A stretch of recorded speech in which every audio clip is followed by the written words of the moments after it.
Dear students of English literature, students of class 12, today our topic is The Homecoming that is written by Rabindranath Tagore. Students इस lecture 5 Hindi version lecture में हम अपने chapter the home coming के 5th part को पढ़ेंगे जो कि Hindi version में होगा। स्टूडेंट्स, आपने जाना पिछले लेक्चर्स में कि फटीक चक्रवर्ती जो कि एक बहुत ही नोटी और शरारती लड़का था, एक उद्दंडी लड़का था, उसको उसके मामा जी अपने साथ घर कोलकाता ले जाते हैं। कोलकाता जाने से पहले उसकी जो स्थिति थी वह बहुत कल्पनाशील था कि उसको बहुत मज़ा आएगा, लेकिन जब जा कर के उसने अपनी मामी जी का रवैया देखा तो उसे कुछ और ही वहाँ पर मिला जो कि उसकी सोच से बहुत दूर की बात थी। वहाँ पर कष्ट, पीड़ाएं और केवल कमेंट्स थे जो उसे रात दिन मिला करते थे। वह हालांकि वहाँ पर बिल्कुल अच्छा महसूस नहीं कर रहा था, उसने फिर भी वहाँ पर निभाने की कोशिश की और जब भी वो कुछ अच्छा करने की कोशिश करता था तभी उस पर किसी न किसी कारण से डांट पड़ जाती थी। हालात बिगड़ते गए। एक दिन जब वह क्लास में था तो उसकी एक नोटबुक खो गई और नोटबुक खोने की वजह से उसने किताबों से हेल्प ली, लेकिन वो काफ़ी नहीं रहा। और आप जानते हैं स्टूडेंट्स की जब कोई कॉपी खो जाए, कोई नोटबुक खो जाए तो वर्क हीप अप होना शुरू हो जाता है, इकट्ठा होना शुरू हो जाता है और उसे मैनेज करना मुश्किल होता है कि अगर नोटबुक टाइम पर ना आए। और वही फटीक के साथ भी हुआ। फटीक जब सब कुछ असहनीय हो गया और टीचर्स जो है थोड़ा हार्श, कठोर होने लगी तो फटीक ने ये बात अपनी माता जी से कही, अपनी मामी जी से कही। मामी जी ने ये सुनते ही फिर वही कटाक्ष और वही कड़वी बातें करनी शुरू करी और फटीक स्कूल चला गया। स्कूल जाने के बाद स्टूडेंट्स उसने सोचा कि अब मैं घर नहीं आऊँगा। अब क्या होता है स्टूडेंट्स, आइए देखते हैं कि इस लेक्चर में फटीक ने क्या डिसीज़न लिया है और क्या उसके साथ अब होने वाला है। Lecture number 5। One day fatigue lost his lesson book. एक दिन फटीक से उसकी किताब खो गई। Even with the help of the books he had found it very difficult. यहाँ तक कि अपनी किताबों से भी उसको बड़ा मुश्किल लगा अपना वर्क पूरा करना। To prepare his lesson. Now it was impossible. यह बिल्कुल असंभव था। Day after day the teacher would cane him unmercifully. दिन ब दिन, दिन प्रतिदिन अध्यापिका उसके लिए काफ़ी कठोर होती गई। His condition became so abjectly miserable. Students, so abjectly miserable are good words, you please note it down. बहुत ही एब्जेक्टली मीन्स निरी, बे इंतहा, मिजरेबल बुरी होती चली गई। That even his cousins were ashamed to on him. यहाँ तक कि उसके अपने कज़न, अपने उसके मेरे भाई भी उसको अपना बताने में शर्म महसूस करने लगे, उसको नीचा दिखाने लगे। दे बिगेन टू जीयर मीन्स मजाक उड़ाना, इंसल्ट हिम उसका अपमान करना, और वे उसका मजाक उड़ाने लगे और उसकी इंसल्ट करने लगे। उसकी मीन्स फटीक चक्रवर्ती की। More than the other boys, यानी उनका मजाक उड़ाना इस कदर बढ़ गया कि इतना तो दूसरे लोग भी उसका मजाक नहीं उड़ाते थे। He went to his aunt at last. आखिर में जब उसके लिए सब कुछ असहनीय हो गया वह अपनी मामी के पास गया and told her that he had lost his book. और उसने बताया कि वह अपनी बुक खो चुका है।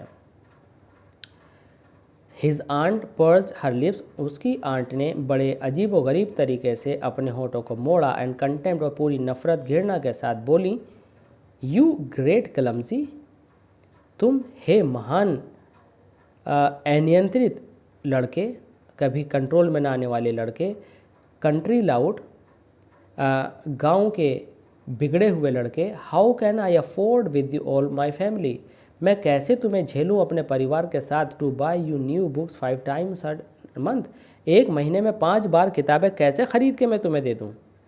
दैट नाइट, उस रात, on his way back from school, fatigue ने सोचा कि वह घर नहीं आएगा और अपने रास्ते में जब वो स्कूल से लौट रहा था, Phatik had a bad headache, Phatik को बहुत तेज़ सिर दर्द था।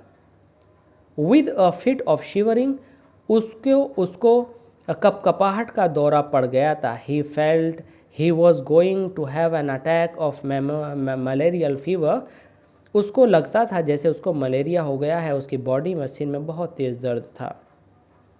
His one great fear was that he would be a nuisance to his aunt. अगर उसने अपनी आंटी को बताया तो nuisance means वह उनके लिए फिर एक बार सिरदर्द घोषित कर दिया जाएगा. The next morning, fatigue was nowhere to be seen. Students, अगले दिन the next morning शाम को फटीक घर नहीं लौटा और जब उसको वह अगले दिन भी नहीं लौटा. All searches in the neighborhood proved futile. Futile means निरर्थक. सारी जितनी भी खोज थी फटीक को ढूंढने में स्टूडेंट्स वह सारी निरर्थक साबित हुई. The rain had pouring in torrents. बारिश बहुत मूसलाधार बरस रही थी. टोरेंट्स मूसलाधार, पोर मीन्स बरस रही थी. ऑल नाइट पूरी रात. And those who went in search of the boy got drench through the skin. Students ये फ्रेज बड़ा अच्छा है कि वे लोग जो फटीक को ढूंढने गए थे उनका रोम रोम भीग गया था तो पूरी तरह से तर हो चुके थे बारिश के पानी में. At last Bishambar asked help from the police. Bishambar को पुलिस से हेल्प लेनी पड़ी. Students, at the end of the day a police van stopped at the door before the house. Police की एक गाड़ी आई और वह घर के पास आकर के सामने रुकी.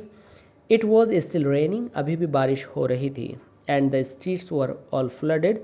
और सारी ही गलियाँ पानी से भरी हुई थीं.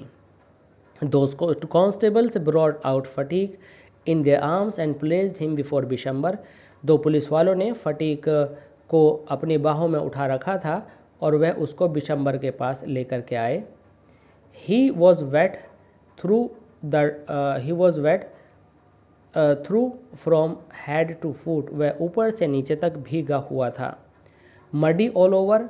कीचड़ में सना हुआ था क्योंकि जो डस्ट थी वो पानी में भीग कर मड बन गई थी. His face and eyes flushed read with fever. उसकी आंखें लाल थीं, बुखार से जल रही थी. And his limbs were all trembling. उसके सारे अंग कपकपा रहे थे. Bishambar carried him in his arms. Bishambar अपने बाजुओं में फटीक को लेकर के अंदर लाए. एंड टूक him into the inner apartments. और अंदर के कमरों में ले गए. When his wife saw him. जब उनकी पत्नी ने देखा, शी एक्सक्लेम्ड. तो उन्होंने फिर वही ताना मारा, what a heap of trouble this boy है. क्या मुसीबत इस लड़के ने हमारे लिए पैदा कर रखी है. Has given us. Hadn't you better send him home. क्या ये बेहतर नहीं होगा कि आप इसे घर छुड़वा दें. स्टूडेंट्स, तो आप देख रहे हैं कि यहाँ पर सिचुएशंस विरोधी होने के बाद भी जो उनकी मामी हैं वो लगातार कड़वी बातें लगातार कर रही हैं. Phatik heard her words and sobbed out loud. Phatik ने मामी के उन वर्ड्स को सुना और वह तेज़ी से सुबकने लगा.